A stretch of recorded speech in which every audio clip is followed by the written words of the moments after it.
एक रेंजर के ही कोई कर्मचारी थे। अच्छा। तो उन्होंने अचानक से कह दिया, क्योंकि जब हम बार बार प्रेशर कर रहे थे कि पिंजड़ा लगाओ, तो वो बार बार आ रहे थे गांव में। तो उन्होंने अचानक बोला कि तुम यार ना अपने गांव के मंदिर की पूजा कराओगी, कि तुम्हारे यहाँ पूजा काफ़ी सालों से नहीं हुई। अब पता नहीं उनको, वाकई हमारे गांव में पिछले 10, 15, 20 सालों से कोई पूजा नहीं हुई, जो बड़ा कार्यक्रम होता है मंदिर का, कुछ कारणों से नहीं हुई।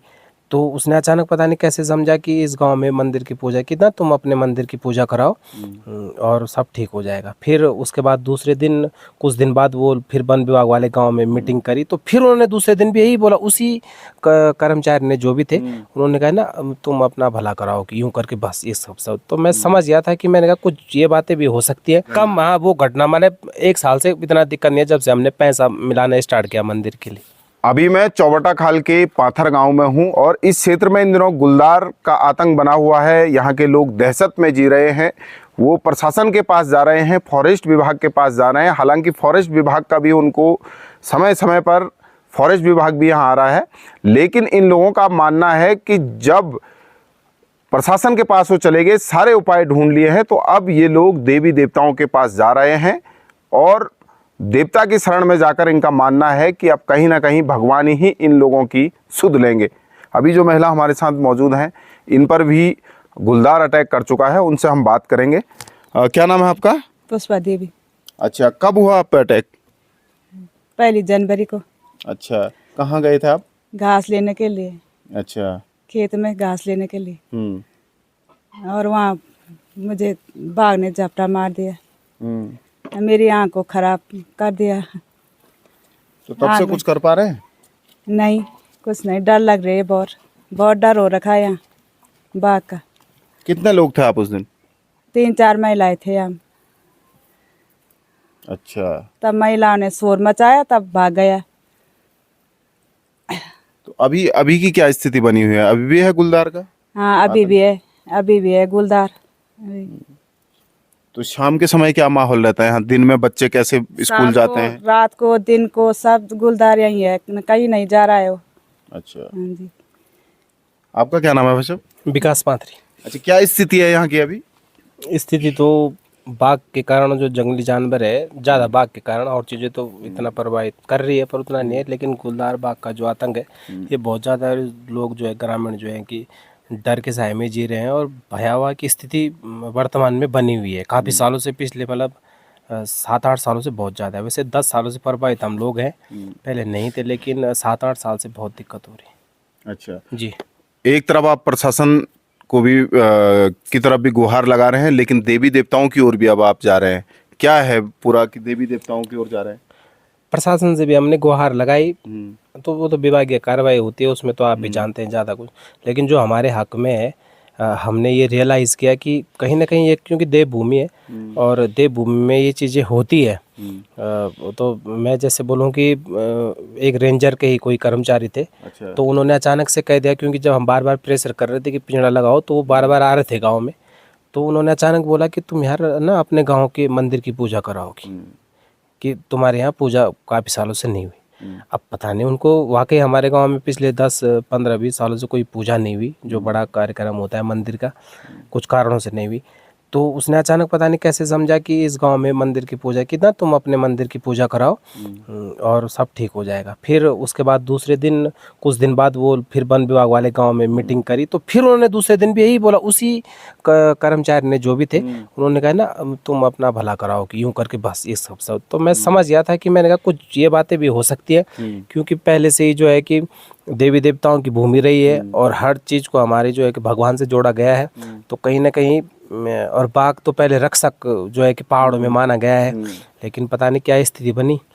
तो अब हम सोच रहे हैं कि हम जल्दी से जो है कि ग्राम सभा में बहुत बड़ा पूजा का आयोजन करेंगे भगवान की। क्या हुई आपकी मीटिंग हुई उसके बाद? जी, तब उसके बाद लिया है ग्राम सभा ने, एक तो जो मंदिर की स्थिति हमारी खराब हुई थी, उसको बनाने का निर्णय हमारे बड़े भाई लोगों ने लिया, और हमने उसके लिए एक पैसा इकट्ठा कर रहे हैं, मतलब ठीक ठाक पैसा हो भी गया है। और अब हम जल्दी से जो है कि सबसे पहले अपने भैरवनाथ जो है, उनका जो भूमिका भूमियाल है, हमारे इस क्षेत्र का जो पाथरी लोगों का भूमिका भूमियाल है, क्योंकि मेन जगह ये पूरी जो है कि क्षेत्र जो है कि पाथरी लोग इसमें निवास करते हैं, तो ये भूमिका भूमियाल माना गया है। तो इसकी पूजा काफ़ी साल से नहीं हुई थी। और इसके ऊपर एक पैया का पेड़ था हमारे भैरवनाथ के ऊपर, जो देव कार्यों में उत्तराखंड में पैया पूजा जाता है, जिसका बहुत बड़ा महत्व होता है। तो वो अचानक से सूख गया। अच्छा। और बहुत बड़ा वृक्ष था जिसके सूखने की कोई मतलब कल्पना ही नहीं कर सकता, वो पेड़ सूख गया। तो ये क्यों सूखा, इसका कारण हमने कहा वैसे कुछ क्लाइमेट हो सकता है, लेकिन इसका कहीं ना कहीं है कुछ ना कुछ कारण है, क्योंकि हमने अपने मंदिर की तरफ सही तरीके से कुछ कारणों से रुक नहीं किया। क्योंकि कई बार ये होता है कि गांव में बड़ा गांव है तो लोगों की डेथ हो जाती है। तो हमारे गांव में ये है कि अगर किसी के घर में भी डेथ हुई तो मंदिर में कोई वो नहीं होगा। तो इस कारण जो है कि त्यौहार वगैरह हम तब नहीं मनाते, क्योंकि सबको एक समान मानते हैं, चाहे कोई भी जात पात का हो, सब भाई लोग मिलकर रहते हैं। तो इस वजह से मंदिर की पूजा नहीं हो पाई। लेकिन अब हमने कुछ ऐसे निर्णय लिए हैं कि प्रतिवर्ष हम मंदिर की पूजा करेंगे। और जो है कि जो हमारे यानी कि आपको लग रहा है कि पैया का पेड़ भी सूख गया, भगवान का जो पेड़ था, और गांव में भी कुछ ऐसी घटना घट रही है कि जिससे आपको लग रहा है कि देवी देवता भी बिगड़ गए? जी, हम पहले सुनते थे कि भाई फलाने गांव में बाघ ने अटैक किया, फलानी जगह सुअर आ गए, बंदर आ गए। इस गांव में 10-15 साल पहले कभी कभार बंदर दिखा होगा एक आधा। उसके बाद भालू भी आता था, बाघ भी रहता था, पर चला जाता था। भालू तो ऐसे घूमता रहता था। लेकिन अब इस गांव में सुअर भी हो गए, और जंगली जो बाघ है उसकी तो बहुत ज़्यादा तादाद बढ़ गई। तो हमने कहीं ना कहीं रियलाइज़ किया कि ये हमारी जब देवभूमि और हम हर चीज़ में अपने देवता को मानते हैं, अपने पितरों का आशीर्वाद को मानते हैं, तो हमें ये चीज़ करनी पड़ेगी। तो अब हम ये पहले के लोग क्या कहते थे कि जो बाघ है, शेर है, वो क्या घर के चौक में नहीं आता था क्या देवी देवता के? पहले के लोग तो बोलते थे कि हमारा रक्षक है, अगर रात को 2 बजे भी चले जाओ तो बाघ साथ साथ चलता है कि रक्षा करने के लिए, क्योंकि भूमि का भूमियाल भी उसे, तो इस तरीके से मतलब बाघ रक्षा करता था। लेकिन कहीं ना कहीं हुई है दिक्कत, और वो हम लोगों की लगता भी आप लोग जी देख रहे हैं। हाँ जी। और अभी की स्थिति क्या है यहाँ? मतलब जिस तरीके से यहाँ पर गुलदार की दहशत है, तो अभी स्थिति क्या है? दिन में ही दिख जाता है क्या गुलदार? जी, दिन में कल भी मैंने मतलब इसी टाइम पे 11-12 बजे करीबन 3-4 खेतों नीचे मुझे गुलदार दिखा। फिर रात को मैं इसी घर से नीचे जा रहा था तो यहीं सामने गुलदार फिर घूरने लग गया था। फिर रात भर वो घूरता ही रहा। कल रात तो पूरा मतलब इधर बस्तियों में मतलब डरा रहा है कि हाँ परेशान कर रहा वो कर रहा था। हाँ जी, कल तो हर समय घर के नज़दीक है, वो कभी भी कहीं भी दिख जा रहा है। तो है उसका भी मतलब वैज्ञानिक तथ्य भी हो सकते हैं। और एक दूसरी बात भी ये देखी मैंने कि प्रभावित तो हम काफ़ी साल से हैं, पर पिछले 1 साल से जब हमने वो मीटिंग रखी और भैरवनाथ के लिए हमने अपने भूमि के भूमियाल के लिए पैसा इकट्ठा होना शुरू हुआ जब से पर तब से इस गांव में कोई घटना मतलब 1 साल से नहीं हुई। अच्छा। भगवान की दया ये रही कि पिछले 1 साल से कोई ऐसा मतलब नहीं तो हर मतलब बरसात में तो उसने किसी न किसी पे झपटा मारना ही मारना है, वो लिखित था। अच्छा। पर भगवान की दया से सभी लोग बोल रहे हैं कि इस साल कोई घटना बरसात में भी हम बिल्कुल इतना डर के माहौल में नहीं रहे। जब से आप मंदिर की और पूजा की जो मैंने देखा करने लगे तो हाँ कम हुई घटना? कम, हाँ वो घटना मैंने 1 साल से इतना दिक्कत नहीं है जब से हमने पैसा मिलाना स्टार्ट किया मंदिर के लिए। अच्छा जी, तो ये स्थिति है। यानी कि अभी पाथर गांव में हम लोग हैं और यहाँ गुलदार का आतंक है और इन लोगों का कहना है कि ये लोग दहशत के माहौल में जी रहे हैं। लेकिन अब वो दूसरे एंगल से भी देख रहे हैं। उनका कहना है कि ये देवभूमि है, देवी देवताओं को वो लोग पूजते हैं, लेकिन जिस तरीके से उनका मानना है कि हो सकता है कि उन लोगों ने कई समय से गांव वालों ने एक साथ देवी देवताओं की पूजा ना की हो, तो कहीं ऐसा ना हो कि देवी देवता उनके नाराज़ हों, इसलिए अब वो देवी देवताओं की शरण में भी है। और इस पूरे क्षेत्र में इन दिनों गुलदार के आतंक से ये लोग अकेले कहीं नहीं जा रहे हैं। बच्चे अगर मैं स्कूल भी जा रहे हैं तो उनको गाड़ियों के माध्यम से ये भेज रहे हैं।